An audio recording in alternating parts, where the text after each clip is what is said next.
Muchas gracias, Juan Carlos. Muchas gracias, Patricia, por la gentileza de permitirme compartir con quienes hoy nos acompañan durante estos aproximadamente 60 minutos en los cuales vamos a departir cordialmente sobre el tema de las mejores prácticas en un proceso que realmente siempre ha sido bastante particular, sobre todo como ya lo hemos vivido el mundo disruptivo que nos, nos sorprende a cada instante hoy día.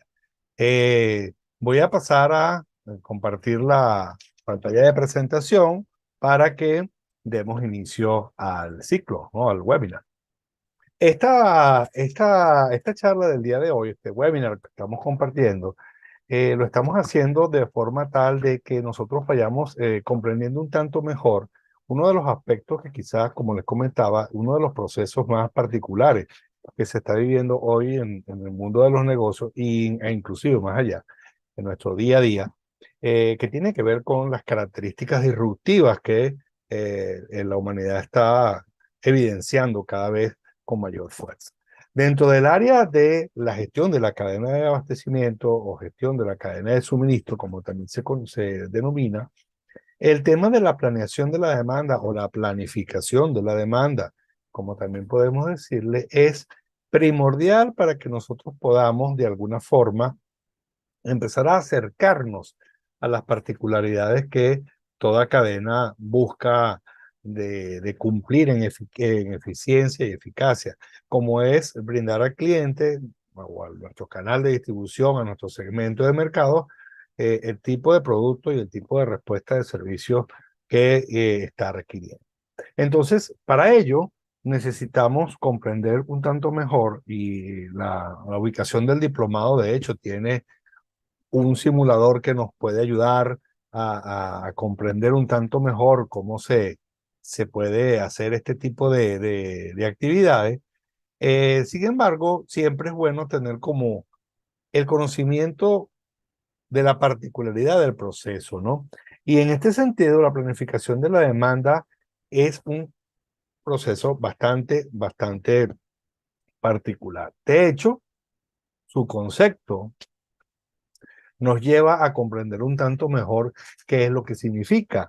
Es un proceso, ¿verdad? Y como todo proceso, tiene su inicio, tiene su desarrollo, tiene un objetivo, una meta y una retroalimentación. O sea, es un circuito, un círculo virtuoso que debemos buscar la manera de garantizar en ejecutoria. ¿Para qué? Para lograr un equilibrio. Ahora bien, esta planificación de la demanda, a diferencia de quizás se ponía en práctica cuando comenzó su aplicación, pasó de ser un evento netamente desde la parte comercial o un enlace de la parte comercial con la parte operativa para convertirse en una planificación mucho más amplia, pero mucho más amplia, no sustituyendo desde ningún punto de vista lo que son los presupuestos oficiales de las organizaciones o los planes estratégicos, sino mucho más amplia en el sentido de poder enlazar a todos los actores y socios de interés dentro de la cadena de abastecimiento. Por esa razón es que acá, en la conceptualización, podemos leer diáfanamente donde tenemos involucramiento de lo que significa la actividad de suministro, mmm, si se quiere sinónimo de compras, si lo queremos ver de esa manera, la actividad del almacenamiento con todos los procesos internos que conlleva, como es la administración del inventario, la ubicación de los sitios donde vamos a colocar las mercancías, etcétera, etcétera. Y tenemos la acción de distribución y, por supuesto, la acción financiera. ¿Y por qué es tan importante entender esto? Porque este plan que va a salir, que va a ser gestionado de alguna manera a nivel de información y coordinación, lo que busca es dar un plan macro y un plan marco de cómo sería la demanda de nuestros clientes o del segmento del mercado al cual estamos atendiendo. Claro, a diferencia de las ventas, la demanda implica aquellos elementos, aquellas áreas, aquellos clientes, aquellos productos que quizás dentro del portafolio que maneja la organización se desea que incrementen su participación en algunos casos. En otros productos se necesita que mantengan la rentabilidad operativa y en otros productos requieren una combinación de rentabilidad y cantidad para poder brindar a la organización el ingreso necesario para cumplir con su plan presupuestario o su plan de negocio. Entonces, la planificación de la demanda recoge toda esta serie de elementos y adicional le coloca una visual prospectiva, es decir, cuál podría ser la demanda futura que nuestra organización de alguna manera tendría en cualquier momento la posibilidad de crecer, mantenerse, y esto es importantísimo para quienes participan en estos ejercicios de visualización de escenario, eventualmente de crecer. Para quienes conocen de alguna manera, de forma conceptual y adicional, de manera práctica, la curva de vida de un producto, pues es muy sencillo recordar que el producto tiene una ascendencia cuando es exitoso y está nuevo a disponibilidad de los clientes. Después viene, si seguimos como si fuese una curva en un eje coordenado, viene una etapa de estabilidad y posteriormente viene una etapa de declive. El reto de las organizaciones y por eso es que la innovación es quizá uno de los elementos más buscados en cualquier tipo de rubro de negocios, es que esa curva descendente de alguna manera sirva para rehacer el producto o el servicio y que el ciclo vuelva a iniciar, o sea, no dejar simplemente que decaiga. Entonces, la planificación o la planeación, o la planificación, como lo queramos denominar, de la demanda, ¿qué es lo que hace? Pues simplemente mostrar a la organización cuáles son las derivaciones que va a tener la demanda en función de si es un crecimiento, si es una estabilidad o si es un decrecimiento. ¿Por qué? Porque la organización tiene que buscar la forma de que el desarrollo del cumplimiento de esa demanda, al mismo tiempo también permita a la propia empresa mantener un margen de rentabilidad operativo idóneo, al menos igual al que está colocado en el plan de negocios o el presupuesto oficial de la organización.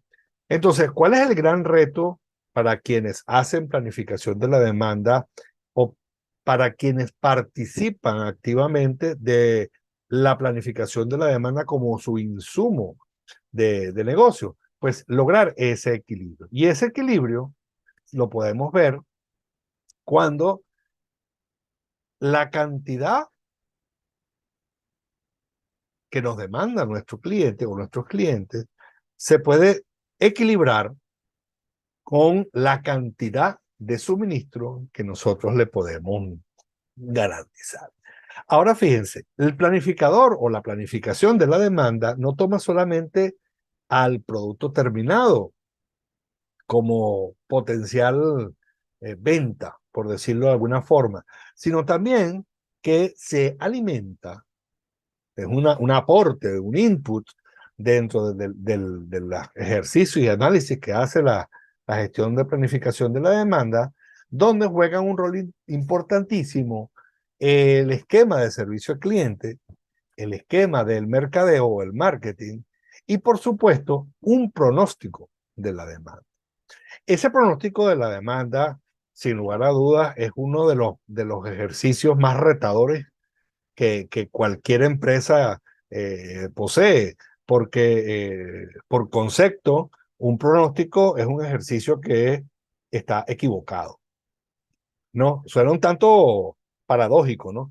De hecho, a veces nosotros en nuestro día a día sobre todo en las reuniones de ventas con el área operativa o el área de almacenamiento o el área de distribución, hablan mucho del cumplimiento del pronóstico o el cumplimiento, para decirlo en inglés, el cumplimiento del forecast, ¿no?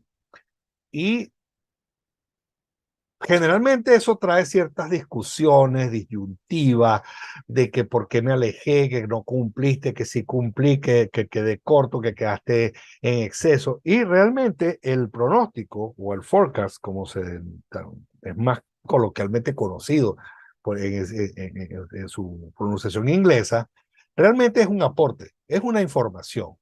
¿Por qué? Porque como dijimos, el pronóstico es por definición un cálculo que siempre va a estar equivocado.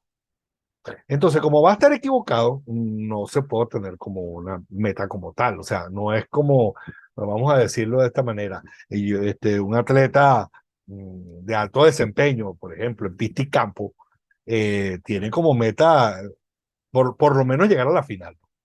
Y después que esté en la final, por lo menos estar entre los tres primeros. Si es el primero, mejor todavía.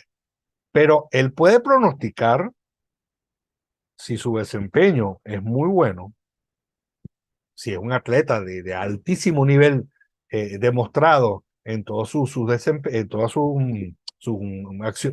acciones deportivas, él puede pronosticar que puede pasar a la final con un cierto grado ¿cómo se dice?, de certeza.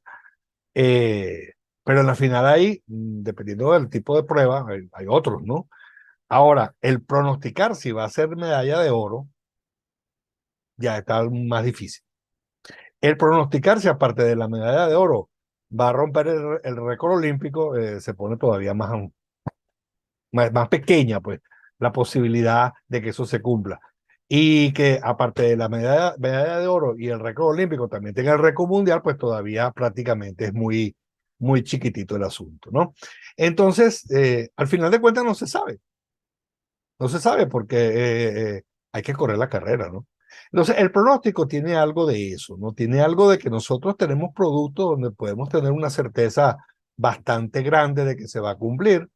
Hay otros productos donde la certeza que quizás ya no es tan confiable. Y hay otros productos donde realmente, u otros servicios donde no tenemos ni siquiera el 99% de seguridad de que algo va a ocurrir o que puede ocurrir. Entonces, por esa razón es que el pronóstico de la demanda, que se alimenta de mucha información, no la podemos aquí desplegar toda porque sería una exposición muy larga, pero ese pronóstico de la demanda se alimenta de mucha información donde están hechos históricos, donde están ejercicios de aproximación, donde están aportes que hacen los clientes, donde están elementos de consideración como pueden ser la economía de donde se desarrolla la labor, las características que tiene, las características financieras de nuestros propios clientes, nuestras propias características financieras. Entonces, todo eso queda como a la alimentación que va a ser el insumo que va a tomar quien o quienes hacen el pronóstico para hacer otro pronóstico. O sea que si había un error, ahora va a haber otro error. No sabemos si igual de grande o más pequeño, pero va a haber otro error. Entonces, esos elementos son los que la acción de planificación de la demanda va a tomar en cuenta para elaborar un plan de demanda. Hay que distinguir que un plan de demanda no es un plan de ventas. Un plan de demanda es el insumo que permite a el área de operaciones, bien sea de fabricación, almacenamiento y distribución, conocer cuáles podrán ser las derivaciones y alcance de los productos que necesitan transformar, recibir, almacenar y distribuir. El plan de la demanda es el insumo que se le suministra a la fabricación, si es una empresa que fabrica, una empresa de manufactura, para conocer cuáles son los productos, cuáles son las cantidades en función de lo que los clientes de alguna manera están en posibilidad de adquirir. Ese plan de la demanda inclusive alimenta, es un aporte, ¿no? Es un input a planes de calidad, planes de mantenimiento, esquema de recursos humanos y por supuesto, sin lugar a dudas, también un insumo muy importante para la tesorería de la organización, o sea, para el área financiera, ¿no? Entonces, estos elementos yo necesito equilibrarlos con las características de suministro. O sea, yo no puedo tener un plan de demanda que me, valga la redundancia, me demande más inventario que aquel que mi capacidad física o mi capacidad financiera puede manejar. Yo no puedo tener un plan de demanda que impacte el elemento compras como parte de el flujo de cuentas a pagar que la organización puede hacer en un periodo dado. Yo no puedo tener un plan de demanda que sobrepase la capacidad operacional, porque indudablemente que todo escalón que sea superior a la capacidad de la organización va a representar un costo eh, que no sabemos hasta qué punto puede afectar, porque puede ser un costo muy grande. Por ejemplo, aquellas empresas que importan materias primas o importan productos terminados, bueno, estamos hablando ya de cantidades y costos bien particulares y obviamente en divisas, ¿no? Entonces, y por supuesto, tampoco puedo tener un plan de la demanda que me impacte la capacidad. Cuando hablamos de la capacidad, no solamente es la capacidad que ya habíamos hablado de la manufactura, del almacenamiento, sino la capacidad de distribución, la capacidad de la fuerza de venta, la capacidad de la disponibilidad del flujo de caja. Porque entonces, ¿qué es lo que va a ocurrir? El suministro, y si vemos esto como una especie de balanza, el suministro va a pesar más que la demanda. Es decir, va a ser muy costoso cumplir la demanda. Y si la demanda pesa más que el suministro, entonces el costo de oportunidad o las ventas perdidas, que al final de cuentas lo que necesitamos para dar ese aporte a la organización, pues también va a actuar negativamente. Entonces, eh, sabemos que eso no va a ser estático, eso va a tener subidas y bajadas, ¿no? Pero la búsqueda es, desde todo punto de vista, que haya un equilibrio lo más permanente posible, y en función de las particularidades que el segmento de cliente, el canal de distribución que se está atendiendo, pues vaya verificando en la realidad o en un pronóstico que se pueda ejecutar correctamente. Entonces, esos elementos son importantes de tomar en cuenta. Claro, nosotros queremos como que, caramba, siempre darle el número, ¿no? O sea, nuestra formación gerencial nos dice, tenemos que cumplir con el número y vamos al número, ¿no? Pero cumplir con el número no está tan fácil, ¿no? No está tan fácil, porque, ¿cuál es el número? ¿Cuál es el número? El número puede ser muy alto en ventas, pero muy bajo en rentabilidad. Al final de cuentas, la operación de la organización lo que necesita es un ingreso limpio, ¿no?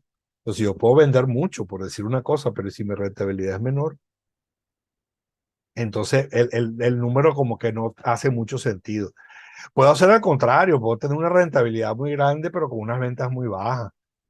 Entonces, bueno, eso sería maravilloso, sí, pero entonces tienes una fuerza de ventas que a lo mejor se desmotiva o a lo mejor no cumple a la hora de aprovechar las oportunidades. O sea, es un equilibrio que no es estático ni obedece a la agujita que tradicionalmente existe en un sistema, en una balanza, ¿no?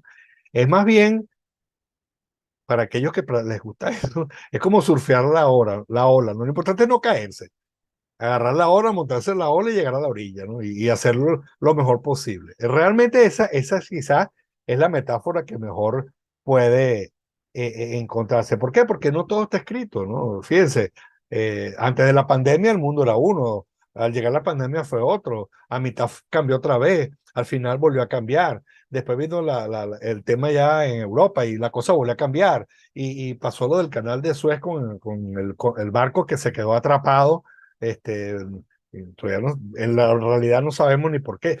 O sea, las cosas cambian mucho. Entonces, como cambian mucho y la afectación es a todo nivel, porque ya no es como era en el pasado, entonces lo que es importante para nosotros es comprender cuál es el elemento del pronóstico de la demanda. Porque realmente todas las herramientas matemáticas, estadísticas, probabilísticas, desarrolladas desde hace siglos, porque es la realidad, hasta el día de hoy, más recientemente, ahora la tenemos a la mano de la tecnología. Pero la tecnología, y hay que repetirlo eso, y hay que decirlo con mucha fuerza, e inclusive con toda la aparición de la inteligencia artificial, la tecnología al final de cuentas es una herramienta, cada vez más poderosa, pero al final de cuentas es una herramienta. Recordemos que, y hay que tenerlo muy presente, sobre el momento de hacer escenario, que quienes deciden qué comprar son seres humanos. Y los seres humanos, como eh, Bertrand Russell manifestaba, los seres humanos somos 99% emociones y solo 1% razones. Entonces la emocionalidad hace que el mercado cambie, que las cosas se muevan. Entonces la historia que a lo mejor era prácticamente un canon, casi que un teorema, perdón, casi que un teorema, hasta hace unos meses atrás, hoy en día no funciona. Entonces es importantísimo, disculpen, entender toda esta serie de cosas. Este tema, por ejemplo, que me menciona acá con tanto acierto, NIF, las habilidades blandas, que antes eran como una adicional a muchas cosas para mejorar el ambiente interno, ahora se están convirtiendo en el ayudante perfecto para esas habilidades duras, si le queremos poner esos calificativos, que son los números, la estadística, la probabilidad. ¿Por qué? Porque el ser humano es así. Y eso va a ser muy difícil que cambie.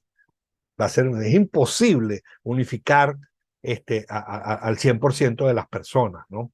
Esto me llamaba a la reflexión cuando una vez durante un taller sobre demand planning, le dictaba a unos alumnos de posgrado. Decía, el 7 de diciembre de 1941, por sus razones, en aquel momento el imperio del Japón atacó a territorio norteamericano en la base de Pearl Harbor en las islas, en Hawái, ¿no? Sin aviso y sin protesto, los bombardeó, hundió algunos buques y muchos militares fallecieron. Al día siguiente, como era algo totalmente plausible, el presidente de los Estados Unidos fue al Congreso a informar la situación y de alguna manera a solicitar la, la, la, la, el visto bueno para declarar la guerra.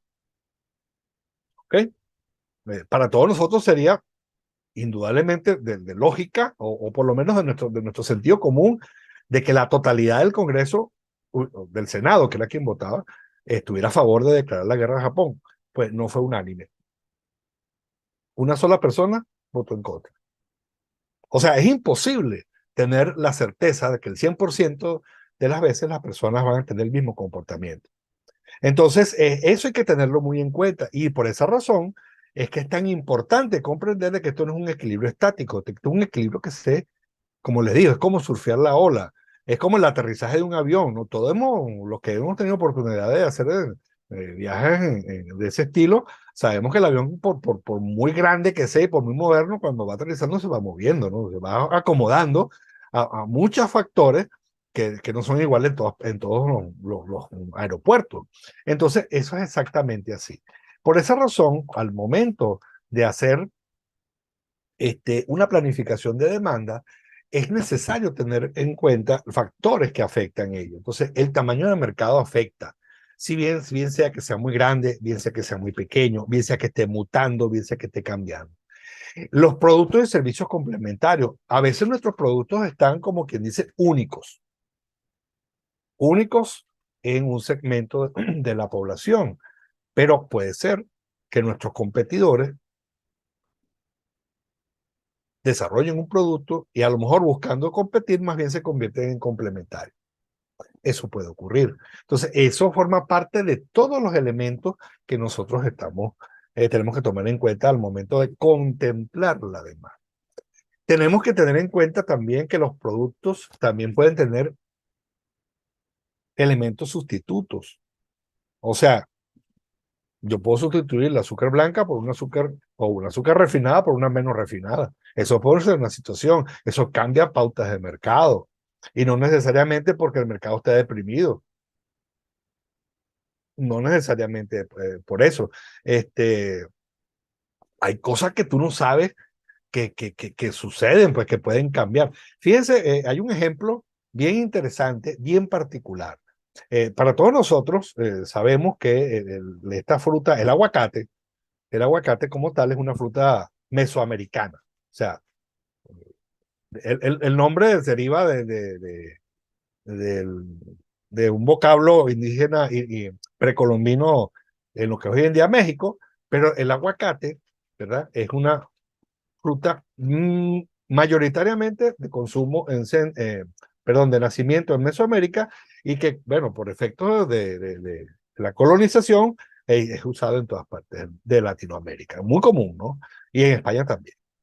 En el sur de los Estados Unidos, obviamente, por cercanía de México. Sin embargo, de hace 6 años para acá, 6, 7 años para acá, por el efecto de que las estaciones climáticas en Latinoamérica no son tan, salvo en el sur, no salvo muy en el sur, son tan drásticas como es en Norteamérica, el aguacate tiene la posibilidad de ser suministrado prácticamente todo el año. Pues resultó ser que el aguacate hoy en día es la fruta estrella en los Estados Unidos y de la mano del famoso Super Bowl del fútbol americano. Alguien desarrolló uno de esos elementos de degustación y hoy día el aguacate siempre fue un rubro de exportación muy grande, pero ha quintuplicado su tamaño de México hacia Estados Unidos por efecto de algo que sustituyó a una parte de las papas fritas, una parte de otros aderezos, porque de repente alguien dijo, bueno, el aguacate a lo mejor es un elemento bien, ¿cómo se llama? Es un nutriente muy sabroso y no tiene las consecuencias de otras cosas, tiene grasas buenas, etcétera. Hubo algo ahí de entre mercadeo y moda y ahora eso se convirtió en un producto estrella, ¿no? Siempre lo había sido, pero ahora ha crecido de una forma muy importante. Entonces, la capacidad de compra juega un papel y por supuesto los eventos de riesgo. O sea, nosotros no podemos, y quisiera ser insistente en esto, cada vez que lo digo es, no podemos obviar que el mundo se mueve. Y ojo, no estoy hablando de la órbita que vamos alrededor del Sol, no, sino que la sociedad se va moviendo y hay riesgos que te comandan consumos o dejar de consumir ciertos tipos de productos y cierta contratación de servicios. Entonces tenemos que tener todo eso en cuenta. Todo eso está colocado dentro de los aportes que necesita quien hace planificación de la demanda, quien hace la planeación de la demanda y que obviamente va a alimentar un primer pronóstico que va a ayudar a que la organización vaya decantando en sus posibilidades ciertas de aplicación en un plan de demanda que sirva realmente de input al plan de operación, al plan de ventas, al plan de almacenamiento, al plan de compras, al plan de importaciones, etcétera, etcétera, ¿no? De hecho, el esquema de planificación de la demanda, fíjense, tiene en este gráfico una forma bastante representativa y diáfana de cómo se lleva efecto. Lo primero para yo poder hacer el pronóstico de la demanda que va a alimentar el plan de la demanda es tomar toda esa información que nosotros desplegamos en la lámina previa, pero de una forma estructurada, que es muy importante, ¿ok? Estructurada, ¿por qué razón? Porque yo no puedo tomar en cuenta ventas que estén a destiempo, que sean extemporáneas.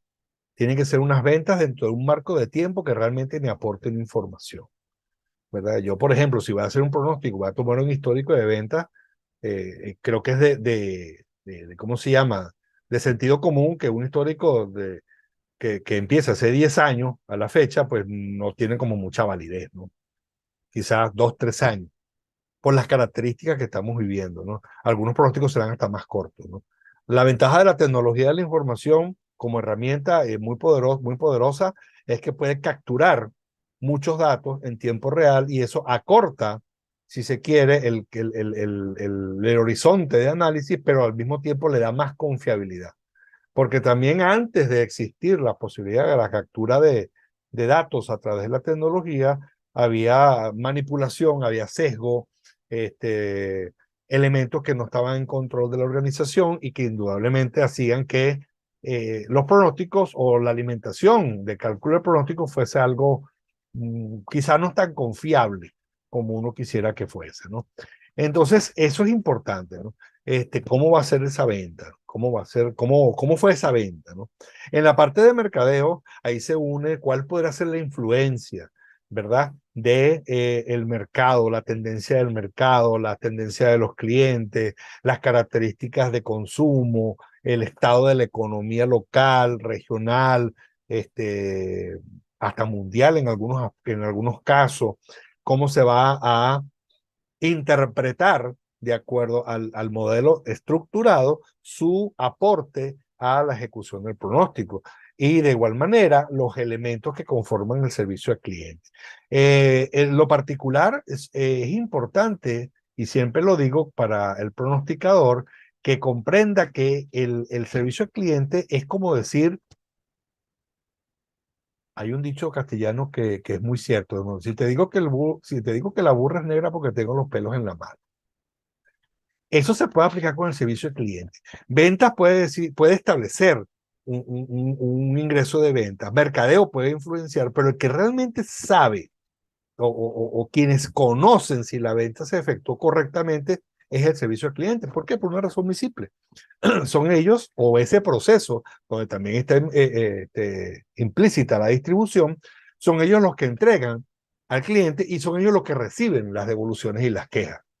Entonces, por esa razón es que es muy importante, porque yo puedo tener toda una historia de ventas muy bonita, puedo tener una proyección de mercadeo bastante interesante, pero entonces el servicio al cliente le dice, sí, está bien, todo eso está perfecto, si lo logramos vender, si lo logramos entregar, pero resulta que el cliente o el segmento del cliente tiene un problema a la hora de recibir, tiene un problema a la hora de pagar, porque por la razón que sea, no tiene los instrumentos financieros para hacerlo en el tiempo que se requiere.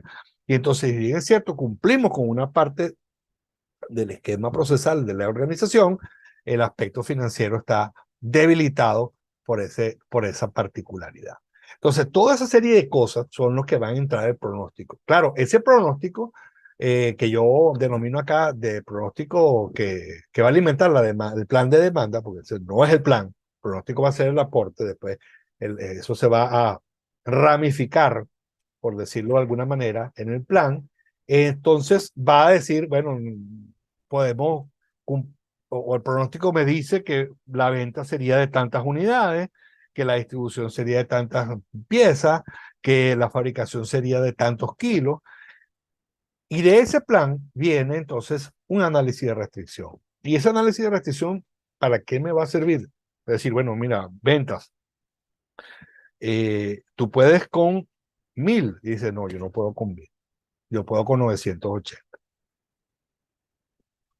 Porque es mi realidad. O puedes decir, distribución. Tú puedes con 500 por día. No, yo puedo solamente con 350. O puede decir, operaciones, caramba, pero si son 350, yo voy a quedar en tiempos de máquina ociosos superiores al 30%. Y eso tampoco me interesa. Entonces empieza un análisis, todos los socios de interés o los actores en la cadena de abastecimiento que son parte importantísimo de qué, de servirle al cliente, porque al final de cuentas, si yo no puedo cumplir con la demanda del cliente y las características que se pueden mejorar en crecimiento, pues entonces caigo en un incumplimiento que indudablemente va a debilitar. Primero, va a debilitar el tema del nivel de servicio y segundo, va a golpear el elemento flujo de caja y la potencial afectación de la tesorería de la organización. Entonces, una vez que se hace ese análisis de restricciones, por supuesto, viene un plan de demanda ya con las características que yo puedo cumplir, lo ejecuto, es decir, pongo en operación o en ejecutoria mis ventas, mis operaciones, mi distribución, mis cuentas por cobrar, mi sistema de servicio al cliente, y esos resultados que los reflejamos en los famosos indicadores de desempeño van a retroalimentar otra vez el ciclo. En pocas palabras, la planificación de la demanda es un proceso cíclico y que debe contar con al menos la frecuencia de 12 o 10, dependiendo del año fiscal que estemos tomando, 12 o 10 meses al año. ¿Por qué 12 o 10 meses al año? Porque el mes es el periodo fiscal más pequeño donde tengo números oficiales. Es decir, sé cuánto vendí, sé cuánto cobré, sé cuánto se devolvió, sé cuántos fueron los costos. O sea, ya yo determino en el balance financiero realmente qué fue lo que pasó, o por lo menos qué fue lo que sucedió en la realidad. Porque debo comparar ese plan, que aun con todos los pasos que se han dado, tengo que comparar el plan contra lo que pasó en la realidad, para entonces ir ajustando. Por eso que es un ciclo, no es, ¿cómo se llama? No es como quizás la estrategia de la organización que probablemente toma un año, no, entonces es un ciclo. Y hay que hacerlo de esa manera para ir ajustando el equilibrio ese que yo les comentaba entre la demanda y el suministro. No puedo esperar a fin de año para decir, mira, ¿sabes qué? Hay que resolver el problema del almacén. No, yo no puedo hacerlo así. ¿Por qué? Porque entonces se pierden oportunidades y se incrementan los costos. De hecho, el plan de la demanda da origen a algo mucho más complejo, no por difícil, sino por todo lo que conlleva, que es la propia gestión de la demanda. Y esa gestión de la demanda la podemos representar en este círculo que es el plan de la demanda y todas las afectaciones que están alrededor. Algunas de un primer nivel, otras de segundo nivel y otras hasta de tercer nivel. Entonces, por ejemplo, un plan de la demanda afecta y se ve o influencia y se ve influenciado por el plan de negocio. Un plan de la demanda necesita influenciar y ser influenciado por el propio pronóstico de la demanda, las tendencias del mercado, la influencia en la demanda. Por ejemplo, la demanda se puede generar aprovechando algunas eventualidades. Entonces yo tengo que darle análisis a esa generación de demanda. Si tengo un plan de calidad, ¿cuál es el modelo procesal que estoy utilizando?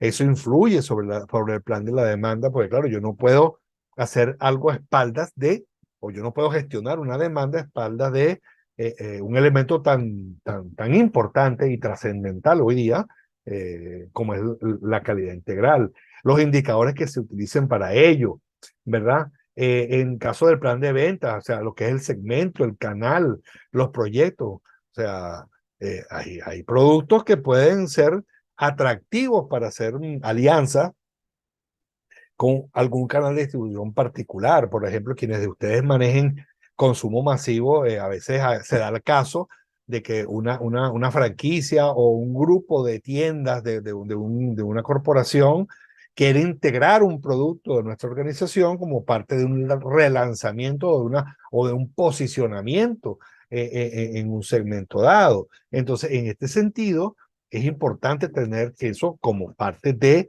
el plan de la demanda como influencia de aporte y de resultado. El plan operacional, y por supuesto, no se puede dejar de lado por ningún motivo el esquema de el plan de suministro que implica el almacenamiento, las compras y los contratos. O sea, como vemos, el plan de la demanda y la gestión de la demanda implica una gran cantidad de elementos donde se definen estrategias, se definen tácticas y al final de cuentas se ejecutan, ¿no? Eso nos lleva a tener muy presente cuáles son porque esta es una pregunta que siempre me hacen, ¿no? Cuando damos este tipo de charla. ¿Cuáles son las habilidades del planificador? Yo no diría el planificador, quise colocarlo así para que quizás fuese más fácil ubicarnos en lo que quiero expresar, pero en el proceso de planificación. Entonces, la planificación o el planificador es responsable por el desarrollo de los planes, o sea, es un coordinador o un proceso coordinador del desarrollo de los planes, no es simplemente ejecutar el pronóstico o hacer el pronóstico, esa es una de las funciones.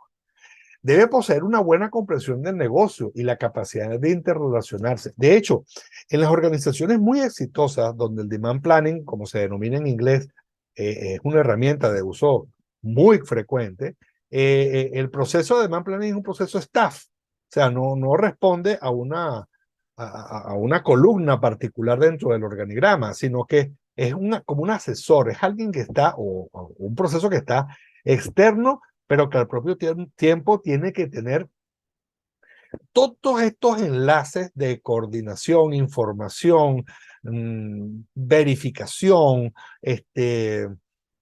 ¿cómo podríamos denominarlo? Indagatoria, que tenga que ver con las ventas, con la producción, con la calidad. No puede haber alguien o no puede haber un grupo de personas que conozcan la organización al 100% de todos los procesos. Entonces, indudablemente que lo que tiene es que desarrollar esa habilidad de poder comunicarse, y para esa comunicación necesita tener, obviamente, un modelo estructurado que permita a quienes ejecutan la acción ¿cómo se dice?, de planificación, poder comprender, poder entender y poder consultar a la hora de una asesoría en algún socio de interés. Esto indudablemente que va a permitir entonces elaborar con mucho mejor arquitectura lo que es tan importante para una buena gestión del plan de demanda o del demand planning, que es utilizar indicadores de desempeño estándar, si lo queremos llamar de esa manera, como elementos de retroalimentación hacia cómo estamos planificando la demanda.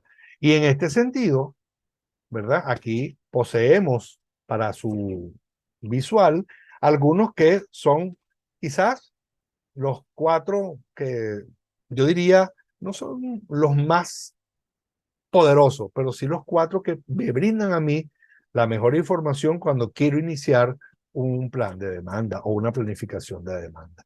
Esto es un indicador que es importantísimo. Ventas versus rentabilidad.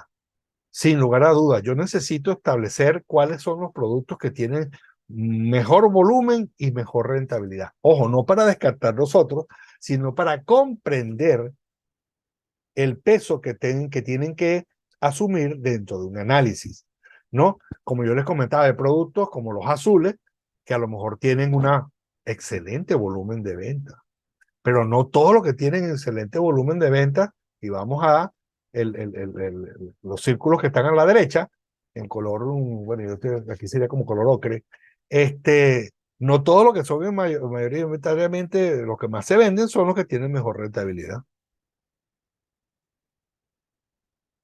A veces tenemos uno, como el que está aquí abajo, que tiene muy bajo volumen de venta y una rentabilidad muy pobre. Y dice, bueno, ¿y para qué la organización lo mantiene? Ahí esos son los análisis que hay que hacer. Porque a lo mejor tampoco nos interesa desaparecer el producto de la noche a la mañana. ¿Por qué? Porque a lo mejor todavía tenemos inventario de materia prima, tenemos inventario de empaque, tenemos unos socios en un canal de distribución que tradicionalmente los alimentamos, sí, pero el volumen es pequeño y la rentabilidad es pequeña. Entonces hay que hacer un análisis. Y la planificación de la demanda sirve para eso. Sirve para decirle a la organización, mira, y ese producto no sería mejor, más bien, que hasta que un competidor lo tenga, o sea, lo damos a él y nosotros le servimos de puente para que el canal que pide eso no quede desatendido. O sea, son elementos, ojo, no son, ¿cómo se llama? Leyes, ¿no? Sino son sugerencias que se pueden plantear. O a lo mejor puede ser, mira, este volumen es alto y esta rentabilidad es muy buena, pero eso más bien está haciendo desaparecer la zona intermedia, que es la que nos da el flujo de caja. O sea, esos son elementos que se colocan en consideración para que las diferentes direcciones de la organización empiecen a ver los escenarios y empiecen a tomar las decisiones, ¿no? Otro punto interesantísimo que forma parte de los indicadores clave de desempeño de la planificación de la demanda es, ajá, ¿cuán exacto es mi plan? ¿Cuán exacto es mi plan? Entonces yo puedo tener algo así, ¿no? Donde tengo como especie de que esto parece más bien una, Juan Carlos que lo conoce bastante bien, esto más bien parece una tabla de control, ¿no? Tengo el límite inferior y el límite superior. Pero básicamente sí. Entonces lo que busca es estar donde estamos, donde nos ubicamos y cómo está este, desempeñándose nuestro análisis de plan. Fíjense que, por ejemplo, aquí en esta organización que tuvo la gentileza de compartirnos sus datos, el promedio previo de cumplimiento absoluto, este es absoluto, esto no es ni negativo, sino absoluto. O sea, cuán cerca estás del 100%, o sea, de cumplir lo que estás planificando, ¿no? Entonces, aquí tenemos que la acción previa o el promedio previo era de 95,6, y hay algunos puntos del año donde se sobrepasó. O sea, quiere decir que estuvo inexacto el pronóstico, el plan, perdón. Y hay otros donde más bien quedó muy por debajo. Entonces, eso sirve para establecer, por ejemplo, que el promedio real fue 99,49. Si lo vemos con relación al promedio previo, es una mejora muy importante. Pero entonces aquí viene, bueno, para el próximo ejercicio fiscal tendremos que buscar la forma de ajustar esa exactitud, ver los cambios y aplicar cualquier metodología que querramos hacer para hacer que la exactitud sea más pequeña, porque el rango aquí es 100 más o menos 5%. Eso lo podemos ir cerrando, ¿verdad? Hay técnicas desde la simple sentido común hasta técnicas que se pueden aplicar del Six Sigma sin ningún tipo de inconveniente. Entonces, pero es una realidad. O sea, a la medida que yo voy mejorando la exactitud absoluta de mi plan de demanda, de lo que yo estoy planificando que debería ejecutarse, retroalimentando los datos reales, pues simplemente voy optimizando mi ciclo. Y eso se va a derivar también en una mejora en la rotación del producto. En la medida que el producto rota, esto le encanta a los financieros, bueno, si el producto rota más con la misma operación, el mismo almacén, las mismas compras, significa que yo tengo un flujo de caja cada vez más fresco y la posibilidad cierta de que la rentabilidad se mantenga en el tiempo y que el límite de tesorería esté lo más limpia posible, ¿no?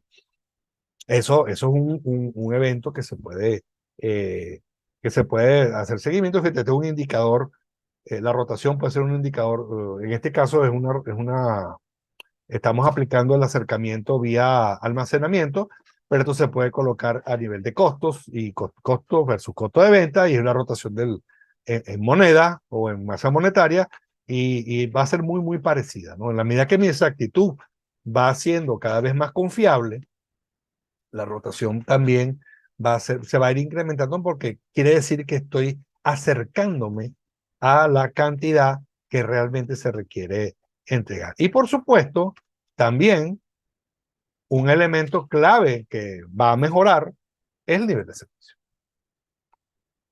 Es el nivel de servicio. Por supuesto, en la medida de que voy cumpliendo de mejor forma, con mejor solvencia y certeza, entonces el nivel de servicio frío a través de un indicador, no estamos hablando de nivel de satisfacción del cliente con otro tipo de variables a indagar, sino con lo que me está solicitando, con lo que estoy entregando, pues fíjense cómo la barra en azul, el promedio previo era 70,3% y el promedio real actual al momento del cierre de ese ejercicio fiscal fue 86,28. El incremento es enorme, ¿no? Y las barras azules me lo van diciendo, ¿no? Y todos estos, tanto el nivel de servicio como la rotación, son consecuencia de la exactitud del plan de la demanda. Entonces, como vemos, la planificación o planeación de la demanda es una herramienta muy, muy, muy, muy poderosa que conjuntamente con las habilidades y la integración hacia la cadena de abastecimiento nos va a permitir cada vez tener una mejor perspectiva de cómo cumplir con el equilibrio que ya vimos entre lo que nuestros clientes están demandando y lo que realmente nosotros estamos en capacidad de suministrar. Con esto llegamos a el ciclo de preguntas y abrimos a consideración de ustedes aquellas que quieran compartir.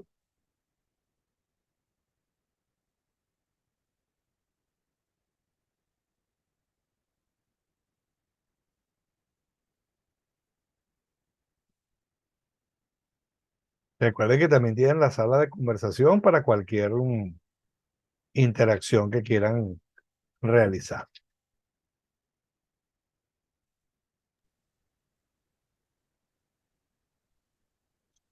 Muchísimas gracias, Eusebio. Vamos a ver aquí si en el chat nos ponen algo.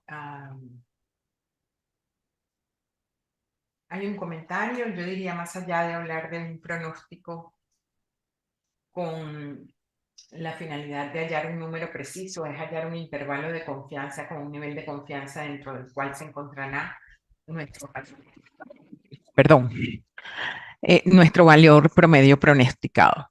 Para mí la gestión de las organizaciones forma parte de las ciencias sociales que son ciencias inexactas. Sí, Así, totalmente. Se utilizan muchas fórmulas. El nombre a veces suena, coloquialmente suena un poco extraño, ¿no? Pero hay muchas fórmulas empíricas que sirven de aporte para yo poder tomar decisiones. Para así. tomar decisiones. Em, Sí, el nivel de confianza para la planificación o la planeación es algo que es bastante desafiante, pero también es bastante poco confiable, ¿no?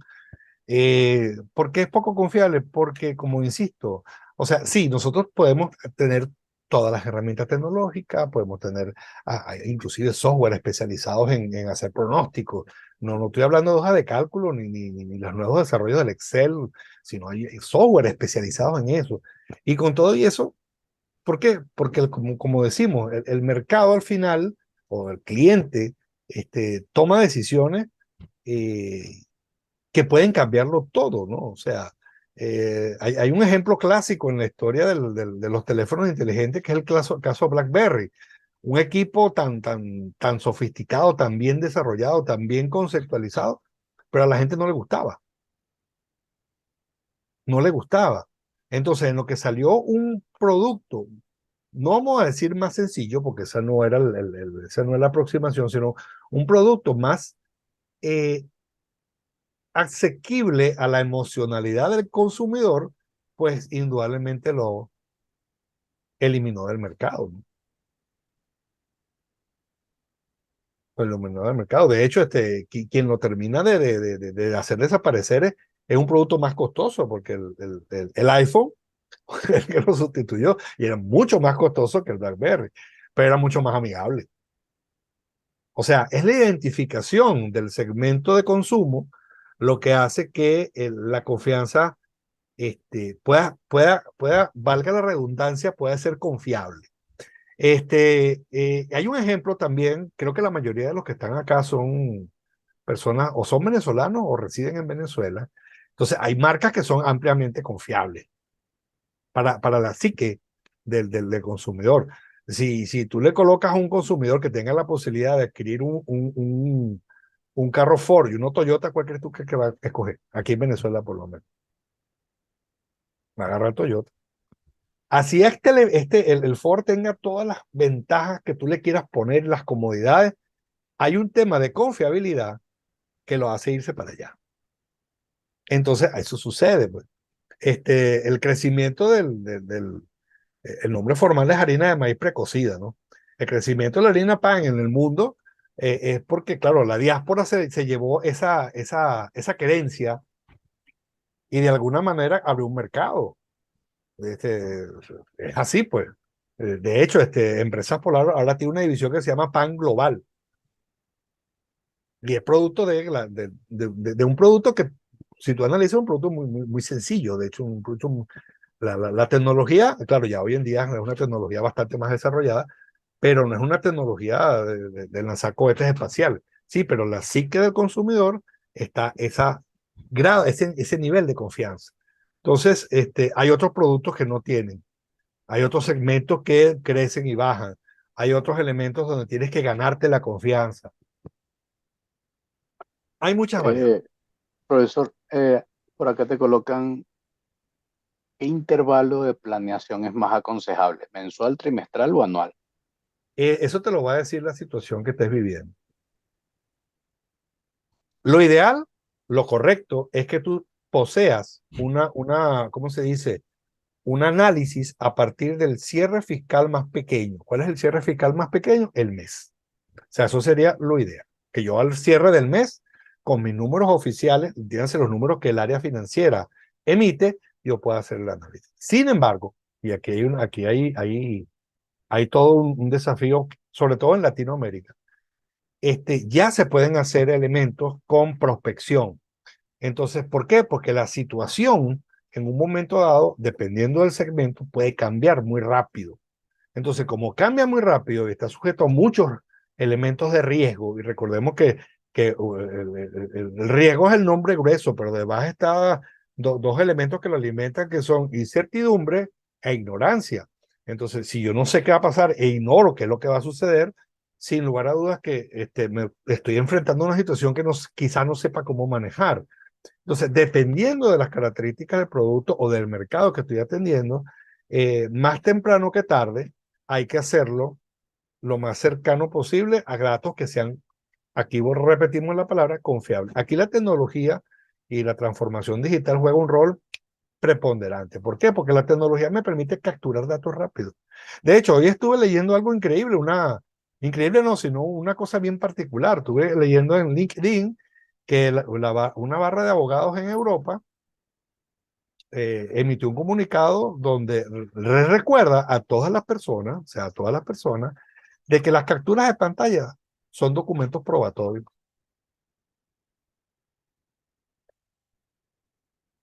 O sea, te agarra, toma un documento, un WhatsApp, usted discutió con Patricia y le insultó y ella le tomó una captura de pantalla, es un documento probatorio.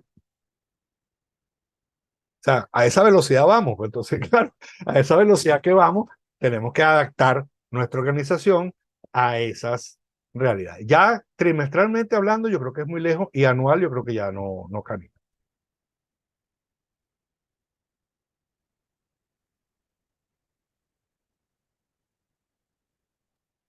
No sé si tienen otra inquietud, otro aporte que quieran hacer.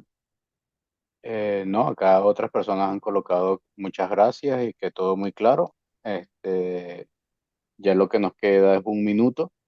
Ah, ok. Eh, Nos queda entonces invitarlos también para nuestro próximo webinar la semana que viene.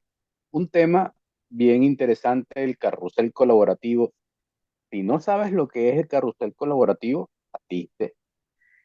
Si quieres mejorar tu distribución, tu entrega final intensiva a tus canales de venta, sería bueno que asistieras.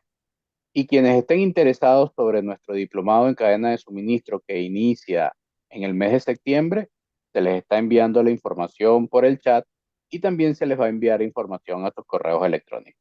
Muchas gracias por tu asistencia, profesor. Muchas gracias nuevamente, Patricia, equipo. Excelente, gracias a todos. Gracias, Juan Carlos. Gracias, Patricia. Y gracias a todos los que nos acompañaron en la tarde de hoy.